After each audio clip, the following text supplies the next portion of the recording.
ప్రధానమంత్రి అపాయింట్మెంట్ కోసం విజ్ఞప్తి చేశాం. వాళ్ళిద్దరు కూడా ప్రధానమంత్రిని కలపడానికి, ప్రధానమంత్రితో కలిసే సమయంలో వాళ్ళిద్దరు మనతో ఉండడానికి కూడా అంగీకరించారు. కానీ ప్రధానమంత్రి ఇరాన్ పర్యటనలో బిజీగా ఉండడం వల్ల అపాయింట్మెంట్ కోసం వాళ్ళిద్దరు ప్రయత్నం చేసిన మాట స్పష్టంగా నాకు తెలిసిన, ఇరాన్ పర్యటన ముగించిన తర్వాత ఖచ్చితంగా మనందరం కలిసి కలుసుకుందాం అని చెప్పి వాళ్ళు అన్న తర్వాతనే నేను రాత్రి బయలుదేరి 12 గంటల వరకు హైదరాబాద్ చేరి సరాసరి విమానాశ్రయం నుంచే నేను, నాతో ఉండబడే నానితో పాటు ప్రభాకర్ కూడా అక్కడి నుంచి బయలుదేరి మన ప్రధాన నాయకత్వాన్ని వెంబడి పెట్టుకొని రాత్రి ఇక్కడ రావడం జరిగింది. తెల్లారి 8 అయింది. అదే సమయంలో ఇక్కడ 2 రాష్ట్రాలకు సంబంధించిన ప్రత్యేక సమావేశం పెట్టుకొని ఢిల్లీలో ఉండబడే పరిస్థితులను దృష్టి పెట్టుకొని ఢిల్లీ మీద భవిష్యత్తులో మరింత ఎట్లా ఒత్తిడి పెట్టాలి, ఆంధ్రప్రదేశ్లో ఉండబడే పరిస్థితులను దృష్టి పెట్టుకొని ఉద్యమాన్ని మొత్తం జాతిని ఎట్లా రోడెక్కించాలి, తెలంగాణలో ఉండబడే ప్రత్యేక పరిస్థితులను దృష్టి పెట్టుకొని కేసీఆర్ ప్రభుత్వం మీద మరింత శక్తివంతమైన ఒత్తిడి ఇంకా ఏ విధంగా పెంచాలి, రాబోయే 2 నెలల్లో మళ్ళీ బడ్జెట్ సమావేశాలు అయిపోయినాయి కనుక వర్షాకాల పార్లమెంట్ సమావేశాలు జరగబోయే సమయానికి ఒకవైపు ఆంధ్రప్రదేశ్లో ఉద్యమాన్ని ఉధృతం చేసే దిశ, తెలంగాణలో ఉద్యమాన్ని మరింత శక్తివంతంగా మలిచే దిశ, పార్లమెంట్లో ఒత్తిడి పెట్టడం కోసం ఢిల్లీ మీద పెద్ద ఎత్తున మరింత శక్తివంతమైన ఒత్తిడి పెట్టే దిశగా ఏ విధంగా ముందుకెళ్తే బాగుంటుందనే దాని మీద చర్చించుకోవడానికి మనం 2 రాష్ట్రాల ప్రముఖులను ముందు కూర్చుందామని చెప్పి ఎక్కువ మందిని కాకుండా సాధ్యమంత మేరకు జిల్లాకు 2-3 వచ్చినా సరిపోతుంది, ప్రధాన జాతీయ నాయకత్వంతో మాట్లాడి ఒక చర్చ పెట్టుకున్నట్టుగా మాట్లాడి మన కార్యాచరణ ఏ విధంగా ఉండాలి, మన పని విధానం ఏ విధంగా ఉండాలి, కార్యాచరణకు తగ్గట్టుగా పని విధానం నాయకులకు ఉన్నదా లేదనే విషయం కూడా చెక్ చేసుకుంటే భవిష్యత్తులో లోపాలను సరి చేసుకొని ముందుకెళ్ళడానికి అవకాశం ఉంటుందనే దాని మీదనే ఈరోజు ప్రత్యేక సమావేశాన్ని 2 రాష్ట్రాలకు సంబంధించిన అంశంగా ఈరోజు పెట్టుకున్నాం. వాస్తవానికి అన్ని జిల్లాల్లో ఉండబడే ప్రధాన జాతీయ నాయకత్వాన్ని అందరినీ ఒకసారి మాట్లాడించలేకుండా పోతున్నాం. ప్రతిసారి ఏ ఒక్కరికో అవకాశం ఇచ్చి 2-3 మిస్ చేస్తున్నాం. ఇవాళ జిల్లాల నాయకత్వం కాకుండా నూతన రాష్ట్ర కమిటీ నాయకత్వంతో కాకుండా దాదాపు 20 ఏళ్ల నుంచి 22 ఏళ్ల నుంచి ఎవరైతే ఆయా జిల్లాలకు ప్రధాన నాయకత్వం వహిస్తున్నారో వాళ్ళ శ్రమ, వాళ్ళ కష్టం, వాళ్ళ త్యాగం ఉన్నది కాబట్టి ఈ స్థాయిలో మనం నిలబడడం కనుక వాళ్ళందరి అభిప్రాయాలు కూడా ఇవాళ తీసుకుందామని చెప్పి ఈసారి జిల్లా కమిటీలతో రాష్ట్ర నూతన నాయకత్వంతో మాట్లాడించకుండానే మొత్తం సీనియర్ జాతీయ నాయకులతోటే మాట్లాడించి వాళ్ళ అభిప్రాయాలు తీసుకొని ముందుకెళ్దామని చెప్పి వాస్తవానికి ముందు అనుకున్నాం. కానీ అనుకోకుండా మళ్ళీ కింది నుంచే రావడం జరిగింది. కింది నుంచి రావడం కూడా ఉన్న సమయం గురించి నేను స్వాగతిస్తాను, నేను సంతోషపడతాను. కానీ ఆ కింది నుంచి వచ్చే నాయకత్వం సంబంధించిన మాటల్లో ఆ ఉద్యమ స్ఫూర్తి, వాళ్ళు వేయాల్సిన కార్యాచరణ మీద ప్రత్యేక దృష్టి పెట్టకపోవడం, వాళ్ళ ఉపన్యాస రూపంలో దాదాపు 70% జిల్లా నాయకత్వం అట్లనే కనిపించిందే. కానీ వచ్చిన క్యాడర్కు నాయకత్వానికి మన ఉద్యమ కార్యాచరణ ఇంత శక్తివంతంగా ఉండాలని చెప్పి ఉద్యమ స్ఫూర్తితో మాట్లాడిన దాఖలాలు కూడా ఇక్కడ కొంత కనిపించకపోవడం కూడా బాధ ఉంది. ఒకవైపు జాతీయ నాయకత్వంతో మాట్లాడించాలని అనుకున్నాం, కానీ జిల్లా నాయకత్వంతో కూడా అనివార్యంగా మాట్లాడించే పరిస్థితులు వచ్చినాయి. దాదాపు 70% పైగా జిల్లా నాయకత్వం ఈ 2 నెలల్లో ఎజెండా లేదనుక ముందే చెప్పాను. రాబోయే 2 నెలల్లో రేపటి నుంచి ఈ రోజు నుంచే మనం అందరం కలిసి ఉద్యమంలో ఉన్నట్టుగా భావించుకొని రాబోయే 2 నెలల్లో ఆంధ్రప్రదేశ్ మొత్తం అతలాకుతలమయ్యే విధంగా, తెలంగాణ రాష్ట్రం మొత్తం అతలాకుతలమయ్యే విధంగా, ఢిల్లీ దద్దరిల్లే విధంగా మన భవిష్యత్ కార్యాచరణ ఇటు 2 రాష్ట్ర ప్రభుత్వాల మీద, కేంద్ర ప్రభుత్వం మీద ఏకకాలంలో శక్తివంతంగా ఏ విధంగా ఉండాలనే విషయమే ప్రధాన ఎజెండా. ఆ ఎజెండా అనుగుణంగా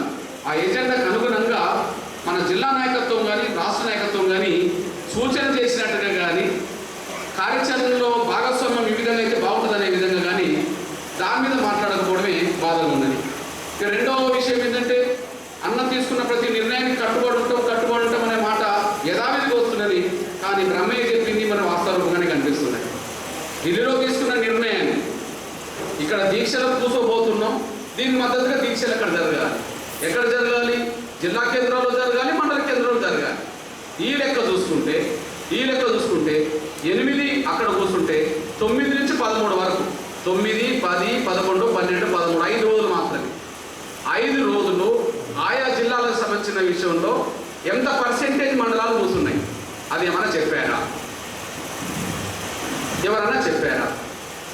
నేను మొత్తం నాయకుల పని విధానం మీద కూడా ఏమైనా మాట్లాడతానేమో, సరే అవకాశం వచ్చినప్పుడు వాళ్ళ పని విధానం కూడా చెప్పాలి కదా అని చెప్తారు కదా అని చెప్పి నేను అందరినీ నాయకులు మాట్లాడుతున్న ప్రతి విషయం వేదిక కింద ఉండబడే నాయకులు వింటున్నారా లేదనే విషయం ఒకవైపు అబ్జర్వ్ చేస్తూనే చాలా కారణాల వల్ల కొంతమంది నాయకులు మాట్లాడుతున్నప్పుడు మాకు సంబంధం లేదన్నట్టుగా కొంతమంది బయట తిరిగి వస్తూనే కనిపిస్తున్న విషయం ఒక వాస్తవం అవుతే మాట్లాడుతున్న నాయకుల మాటలు కూడా నేను గమనిస్తూనే ఉన్నాను.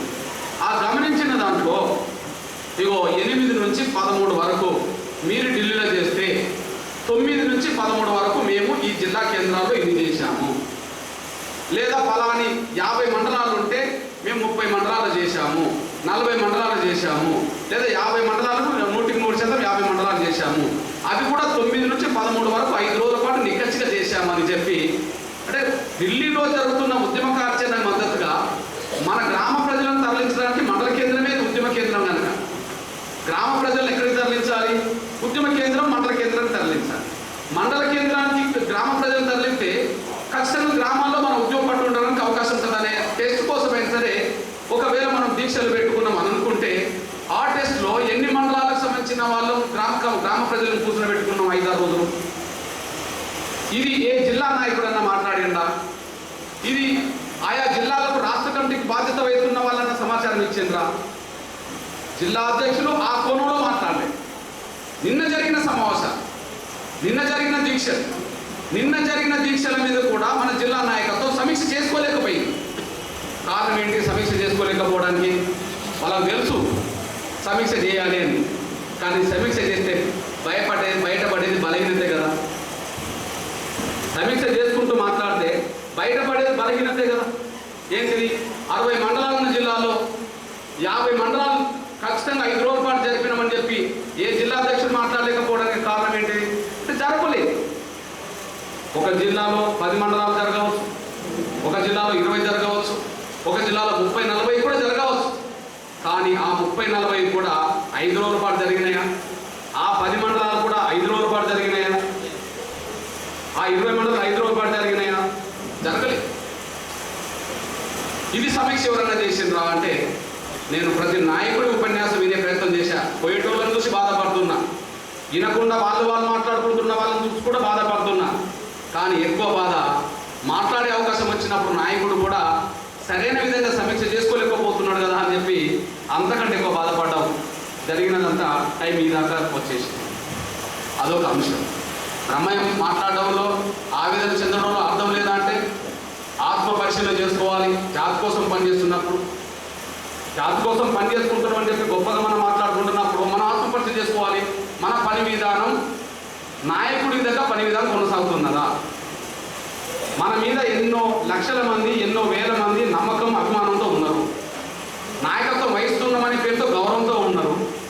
మనకు మన ప్రజలిచ్చే గౌరవానికి తగ్గట్టుగా, మన మీద మన జాతి పెట్టుకున్న నమ్మకానికి తగ్గట్టుగా, మన మీద మన జాతి పెంచుకున్న అభిమానానికి తగ్గట్టుగా నాయకుల పని విధానం ఆ కోణంలో కనిపిస్తున్నదా అంటే కనిపించకపోవడే బాధ అనే విషయం కూడా మీ దృష్టికి నేను తీసుకొస్తున్నాను. వాస్తవానికి నేను ఎన్ని మాట్లాడినా మిమ్మల్ని చాలా పొగడాలనిపిస్తుంది. కష్టపడే బిడ్డల్ని చాలా అభినందించాల్సి కష్టపడే బిడ్డల్ని, అది నా మనసులో ఎప్పుడూ పెట్టుకుంటూనే ఉంటాను. ఇన్ని వేల మందిలో కూడా ఎవరెవరు సీరియస్గా కష్టపడుతున్నారు, ఎవరెవరు మాటలు చెప్తున్నారు, ఎవరెవరు ఉపన్యాసాలకు పరిమితం అవుతారు, ఎవరెవరు నిజాయితీ కార్యకర్తలు ప్రోత్సహించి పనిచేస్తారనే విషయంలో ఏళ్ల మీద లెక్క పట్టే నాయకులు అంటే నాకు నిజంగా నేను గౌరవిస్తాను. ఎందుకంటే వాళ్ళు ఏళ్ళ మీద లెక్కబట్టబడే వ్యక్తులు ఉన్నారు కొంతమంది. ప్రతి జిల్లాలో ఏళ్ళ మీద లెక్కబట్టబడే నాయకులు ప్రతి జిల్లాలో ఉన్నారు. కానీ 90% దానికి దూరంగా ఉన్నది. ఆ బాధ నేను మళ్ళీ చెప్తున్నా, మన నాయకుల పని విధానమే లేకపోతే 2 ఏళ్లలో సాధించుకునే వర్గీకరణ ఇంకా 20 ఏళ్ళు పడుతుంది. నాయకుల పని విధానం కనుక గర్వపడే విధంగా, మన ప్రజలు నిజంగా గర్వపడే విధంగా ఉండగలిగితే 2 ఏళ్ళు సాధించుకునే వర్గీకరణ 2 నెలల్లోనే సాధించుకోవడానికి దారితీస్తుంది. ఏంటంటే 2 నెలల కాల్చేలు వేసుకొని ఢిల్లీని మొత్తం దద్దరిల్లినట్టు చేస్తే ఏం కేంద్ర ప్రభుత్వం కాల్పులు జరిపి సంపిస్తుందా? 2 నెలల కాల్చేలు వేసుకొని ఆంధ్రప్రదేశ్ మొత్తం చంద్రబాబు మీద విరిచిపడే విధంగా యుద్ధం చేస్తే చంద్రబాబు నాయుడు 1000 మందిని చంపించే దమ్ముంటుందా? 2 నెలల కాల్చేలు వేసుకొని తెలంగాణ ప్రభుత్వాన్ని అతరకుతం చేస్తే చంద్రశేఖరరావు చంపించే ప్రయత్నం చేస్తాడా? ఒక్క మనిషి చచ్చిపోతే ఆంధ్ర తెలంగాణ ప్రభుత్వాలు కూలిపోయే స్థాయి కూడా అంటే ఆంధ్ర తెలంగాణ ఢిల్లీ ప్రభుత్వాల మీద యుద్ధం చేసే ఆత్మస్థైర్యం మనకున్నది. కానీ అందుకు శక్తి ఉన్నదనే విషయం భయం ఉన్నది. ఆ శక్తిని సమీక్షించుకోవడానికి జరుగుతున్న ప్రయత్నంలోనే మన ప్రయత్నం కొనసాగుతుంది. కానీ శక్తి ఉన్నది పెంచుకున్నామనే మాట అంటే నిజంగా చెప్పాలంటే చంద్రబాబు నాయుడు చూసి ఎంఆర్పిఎస్ కాదు, రేపు ఎంఆర్పిఎస్ చూసి చంద్రబాబు నాయుడు ఆంధ్రప్రదేశ్ ఎక్కడ తిరగకుండా చేసే అవకాశం మనకు ఉన్నది. మాదిగ జాతిని మోసం చేసి మన సహకారం తీసుకొని మనల్ని మోసం చేసి మా లీడర్లకు పదవులు ఇచ్చుకుంటుంటే దద్దమ్మలాగా చేతగాని వల్లగా మనం పడి ఉండాలి. ఆంధ్రప్రదేశ్ మాదిగలు పడి ఉండాలి. మాదిగలు పడి ఉండడానికి అవకాశం లేదు. కానీ నాయకుల పని విధానం పడి ఉండేలాగా చేస్తున్నారు. జాతి అట్టుడుగుతుంది. జాతి మనసులో అట్టుడుగుతుంది. అరే చంద్రబాబు నాయుడు మన సహకారం తీసుకొని పెద్ద మాదిగలని మాటించి వర్గీకరణ చేసి మాదిగల రుణం తీసుకుంటానని మాటించి వాళ్ళ మాదిగ జాతిని ముంచుతున్నాడు, మోసం చేస్తున్నాడు, దగా చేస్తున్నాడని చెప్పి ఆవేదన ప్రతి మాదిగ హృదయాన్ని రగిలిస్తున్నది. ఆ రగిలిపోతున్న మాదిగ హృదయానికి నాయకత్వం పని అందించలేకుండా పోతున్నది. వాళ్ళ దగ్గరికి వెళ్ళలేకుండా పోతుంది. ప్రతి మాదిగ హృదయం రగిలిపోతున్నది. నీకు సంబంధం లేకపోవచ్చు, నీ కాంటాక్ట్లో లేకపోవచ్చు, నీకు తెలియకపోవచ్చు. కానీ చంద్రబాబు నాయుడు మాదిగ జాతిని మోసం చేసిండు, మాదిగ జాతిని దగా చేసిండు. ఇవాళ ఆయనను ఓడించే ప్రయత్నం చేసిన వాళ్ళకు పదవులు ఇస్తున్నాడు. మా నాయకత్వం ఆయన ఆంధ్రప్రదేశ్ తిరగకుండా అడ్డుకుంటున్నాడు, మమ్మల్ని ఒంటరి వాళ్ళని చేస్తున్నాడు అనే ఆవేదన కసి మాదిగ హృదయాన్ని రగిలిస్తున్నది. ఆ రగిలిస్తున్న హృదయానికి నువ్వు దగ్గర లేవు నాయకుడిగా. అది నా బాధ. లేకపోతే చంద్రబాబు నాయుడు ఏంటంటే చంద్రబాబు నాయుడు రేపు మాదిగ జాతి రోడ్డు మీదకి వస్తే చంద్రబాబు నాయుడు ఎక్కడ తిరగని పరిస్థితులు ఉత్పన్నం అవుతాయి అని కూడా మీరు మర్చిపోదు. తిరుగుతాయి రోడ్డు మీదకి ఒకసారి వస్తే ఎక్కడ తిరుగుతారు? మనం తిరగడం పక్క అడ్డం పెట్టండి. మనం ఎందుకు తిరగలేము? రాజమండ్రి వచ్చాం, ఆయన ఇష్టం ఉన్నా లేకపోయినా రేపు ఆయన సొంత ఊరికి వెళ్తామా? వెళ్తాం. ఆయన సొంత ఊరికే అడ్డుకోలేనుడికి మనల్ని ఎక్కడ అడ్డుకుంటాడు? ఆయన వెనక ముందు అంతే కానీ వెళ్ళకుండా అడ్డుకుంటాడా? నేను పౌరుని కానా? ఎందుకు పోతాయి ఆయన ఊరుకు? ఆయన ఊరుకు నన్ను ఓడియకపోతే ఆంధ్రప్రదేశ్ ముఖ్యమంత్రి ఆయన ఎట్లా చెప్తారు? ఆంధ్రప్రదేశ్లో మీరెందుకు ఊరుకోవాలా? ఆయన ఊరుకు మీ బిడ్డగా నన్ను ఓడియకపోతే అసలు ఆంధ్రప్రదేశ్ ముఖ్యమంత్రి ఆయన ఎందుకు మీరు తిరగనివ్వాలి? ఈ ఒక్క సవాల్ చేసుకొని రోడ్డు మీదకి వస్తే ఏం మాదిగ జాతి ఆయన చేసేది ఏంటంట? కానీ బాధ కసి ఉన్నది, ఉద్యమ చైతన్యం ఉన్నది. కానీ మన జాతికి అందించాల్సిన నాయకత్వాన్ని లీడర్షిప్ అందించుకోలేకపోతున్నది. ఒక జిల్లాలో 20 మంది ఒక యాక్షన్ చేసి అది రాష్ట్రానికి మొత్తం పేపర్లో మొదటి స్థానం వస్తే అది మన బలమైన ఉద్యమం అనుకుంటున్నాం. లేదా ఏదో సెల్ టవర్ ఎక్కి 10 మంది నిలబడితే అది మన బలమైన ఉద్యమం అనుకుంటున్నాం. రేపు మళ్ళీ అదే యాక్షన్కి వెళ్ళాలనుకుంటే ఆ 30 మందిలో 10 మంది అవుతారు. అదే సెల్ టవర్ ఎక్కాలనుకుంటే ఆ 10 మందిలో మన 3 అవుతారు. మళ్ళా అంటే జాతిని నిద్రలేపే ప్రయత్నం, జాతికి దగ్గరగా ఉండే ప్రయత్నం, జరుగుతున్న ప్రతి పరిణామం ప్రతి గ్రామంలో తెలియజేసే ప్రయత్నం చేయకపోవడం వల్ల శంకర్ అన్న మాటకు వాస్తవం మనం నిర్మాణంలో ఉద్యమ కార్యాచరణలో మనం బలహీనపడ్డామనే మాట అది వాస్తవ విషయం కూడా మనం మర్చిపోదని సైతం కోరుతున్నాను. నాకు ఈ బాధే ఉన్నది తప్ప వర్గీకరణకు 22 ఏళ్ళు కష్టపడ్డాం కదా అందరం కలిసి. ఇంకో కొద్ది సంవత్సరాల్లో వర్గీకరణ సాధించుకోబోతున్నామనే స్వప్నం మనకు అంత ముందు కనిపిస్తున్నప్పుడు దాన్ని ఇంకా దగ్గరికి ఎట్లా తీసుకురావాలి, 2 ఏళ్లలో వర్గీకరణ అవుతుంది అనుకుంటున్న క్రమంలో దాన్ని 2 నెలలకు ఎట్లా కుదించాలి. 22 ఏళ్ళ ఉద్యమం ప్రస్థానం కొనసాగింది. ఇంకొక 2 ఏళ్ళు అంటే మళ్ళీ ఎన్నికలు జరగబోతుంటాయి. ఆ ఎన్నికలు జరగబోయే సమయంలో మన వర్గీకరణ ఎజెండా ప్రధానంగా ఉంటే ఉండవచ్చు, పోతే మళ్ళీ వెళ్ళిపోవచ్చు, ఎజెండా ఉండకుండా కూడా పోవచ్చు. అది ఇప్పటి నుంచి చేసే కార్యాచరణ మీద ఆధారపడి ఉన్నది కదా. కానీ ఇప్పటి నుంచి చేసే కార్యాచరణ ఉద్యమ రూపాలన్నీ 2 నెలల్లో కార్యాచరణను అది ఎజెండాగా ఉంచకపోవడం పక్కకు పెట్టి అది 2 నెలల్లోనే వర్గీకరణ ఎజెండాగా రావడానికి దారితీసే ఉద్యమంగా మనం మలసాలి. ఆ మలచడం కోసం ఎన్ని అనుకున్నా కూడా నాయకుల పని విధానమే అవరోధంగా అవుతుందే తప్ప చంద్రబాబు నాయుడు మోసం చేస్తున్న దాన్ని నేను అవరోధంగా భావించుకోను. చంద్రశేఖరరావు కొంత నిర్లక్ష్యం చేస్తున్న దాన్ని అవరోధంగా భావించుకోను. కేంద్ర ప్రభుత్వం నిర్లక్ష్యం చేసిన అవరోధంగా భావించుకోను. ఎందుకంటే మన పని విధానంలో, నాయకుల పని విధానంలో లోపమే మనం లక్ష్యం సాధించడానికి కావాల్సిన అవరోధంగా మారింది. దానికి సమీక్ష మనం ఇవాళ 23 జిల్లాల్లో జరిగిన దీక్షలు ఉన్నాయి, కానీ 23 జిల్లాలో ఎక్కడ కూడా 100% అమలు చేసిన జిల్లా లేదు. 10% నుంచి 50% వరకు అమలు చేసిన జిల్లాలు ఉన్నాయంటే ఒప్పుకుంటాను, కానీ 80% నుంచి 100% అమలు చేసిన జిల్లాలు 5 రోజుల పాటు ఉన్నాయని చెప్పి ఎక్కడ కూడా కనిపించట్లేదు అనేసి కూడా మనం మర్చిపోతాం సార్. నేను కోరుతున్నా, ఈ పని విధాన లోపమే మన వర్గీకరణ లక్ష్యానికి మనం దూరం అవుతున్నామే తప్ప పని విధానంలో కరెక్ట్గా ఉండగలిగితే లక్ష్యాన్ని చాలా దగ్గర తీసుకోవచ్చు అనే విషయం కూడా మనం మర్చిపోవద్దని నేను సవినంగా కోరుతూ, జరుగుతున్న పరిణామాల్లో 1-2-3 విషయాలు మీ దృష్టికి తీసుకొచ్చి భవిష్యత్తులో ఏం చేస్తే బాగుంటుందనే విషయం కూడా ఒక నిర్ణయం తీసుకొని ముందు అడిగేద్దాం. సోదరులారా, సరే, ఎంత బాధాకరమైన విషయాలు, నాయకత్వ పని విధానంలో లోపాలనే విషయాలు ఎన్ని మాట్లాడుకున్నా మీలో ఆత్మపరిశీలన చేసుకునే విధానం లేనంత వరకు అది ఆ విధంగానే కొనసాగుతుంది. లక్ష్యం వాయిదా పడుతుంటుందే తప్ప అది ముందుకు రాకుండా పోతుంది అనే విషయం ఇక ముందైనా మీరు ఆలోచించుకుంటారని కూడా నేను ఆశిస్తున్నా. అది జాతి ప్రయోజనాల కోసం, జాతి భవిష్యత్తు కోసం మీలో పని విధానంలో ఉండబడే లోపాన్ని సరి చేసుకోవాలని చెప్పి మాత్రం మీ అందరికీ నేను విజ్ఞప్తి చేస్తున్నాను. లక్ష్యం దూరం అవుతుందంటే మన పని విధాన లోపమే. మన పని విధాన లోపం ఉన్నది అనే సాక్ష్యం దీక్షలు అన్ని జిల్లాల్లో సమర్థవంతంగా జరగకపోవడానికి కారణం అన్ని మండలాల్లో కష్టపడి నాయకత్వం లేకపోవడమే. అన్ని మండలాల్లో కష్టపడి నాయకత్వం లేకపోవడం వల్లే గ్రామ ప్రజలకు మనం దూరం కావడమే ఈ మొత్తం ఈ ఎపిసోడ్లో మనం వెనుకబడడానికి కారణం అనే విషయం కూడా మనకు స్పష్టంగా అర్థమవుతుంది. దాన్ని సరి చేసుకోగలిగితే ఖచ్చితంగా లక్ష్యం 2 ఏళ్ళ నుంచి 2 నెలలకు వస్తుంది. కానీ దాన్ని సరి చేసుకున్నంత వరకు ఉపన్యాసాలకే పరిమితమడి ఇట్లనే పరిమితం అవుతా మాత్రం 2 నెలల్లో సాధించుకోవాల్సిన ప్రధాన లక్ష్యం అది 2 ఏళ్ళు పోవచ్చు, అది ఎన్నికలు పోవచ్చు, ఎన్నికల తర్వాత కూడా దాన్ని వాయిదా పడేసుకోవచ్చు. అది మోసం చేస్తున్న వాళ్ళ మీద మన లక్ష్యం దూరం అవుతుందని నేను అనుకోను, కానీ యుద్ధం చేసే సైన్యం మీదనే, ఆ పని విధానం మీదనే మన లక్ష్యం దూరం దగ్గర కావడానికి దారితీస్తుందనే విషయం కూడా మీ దృష్టికి తీసుకొస్తూ, ఎట్లా బాధ ఉన్నా, ఎట్లా ఇబ్బంది ఉన్నా కూడా ఒక సానుకూలమైన వాతావరణం మాత్రం మనకు ఢిల్లీలోనూ అన్ని రాష్ట్రాల్లోనూ కూడా కనిపిస్తున్న విషయం కూడా మీ దృష్టికి నేను తీసుకొస్తున్నాను. నేను సానుకూలమైన వాతావరణం ఇప్పుడున్నంతగా ఎప్పుడు లేదు. దాన్ని సద్వినియోగం చేసుకోకపోతే మళ్ళీ సానుకూలత నుంచి మొదలుకుంటే మళ్ళీ అనానుకూలత వాతావరణమే పెరిగే ప్రమాదం కూడా ఉన్నది.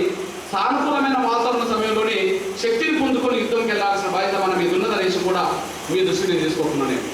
ఆ సానుకూలత అనే అంశం ఢిల్లీలో జరుగుతున్న పరిణామాలను బట్టి కొంత సానుకూలత ఉన్నదనే విషయం కూడా మీ దృష్టి తీసుకుంటున్నాను. ఇప్పుడు షెడ్యూల్ కులాల వర్గీకరణకు సంబంధించిన వర్గీకరణకు సంబంధించిన అంశం, ఆంధ్రప్రదేశ్ తెలంగాణ అంశం కేంద్ర ప్రభుత్వం ముందు ఒక ఎజెండాగానే రేపు భవిష్యత్తులో రాబోతుంది. ఎందుకు రాబోతుంది అన్నప్పుడు, ఉమ్మడి ఆంధ్రప్రదేశ్ సంబంధించిన ఉషా మేర కమిషన్ నివేదికను అమలు చేయాలని అన్ని పక్షాలు లేఖలు రాసింది. లేఖలు రాసిన దాంట్లో బీజేపీ కూడా ఉన్నది కనుక ఇవాళ 2 రాష్ట్రాలు మనం ఉండవచ్చు, కానీ ఉమ్మడి ఆంధ్రప్రదేశ్ సంబంధించిన వర్గీకరణ అంశం గత యూపీఏ ప్రభుత్వం వేసిన ఉషా మేర కమిషన్ నివేదిక అమలు చేయాలని అన్ని రాజకీయ పక్షాలు పార్లమెంట్లో బిల్లు పెట్టాలని చెప్పి ఒత్తిడి పెడుతూ లేఖలు రాసినాయి.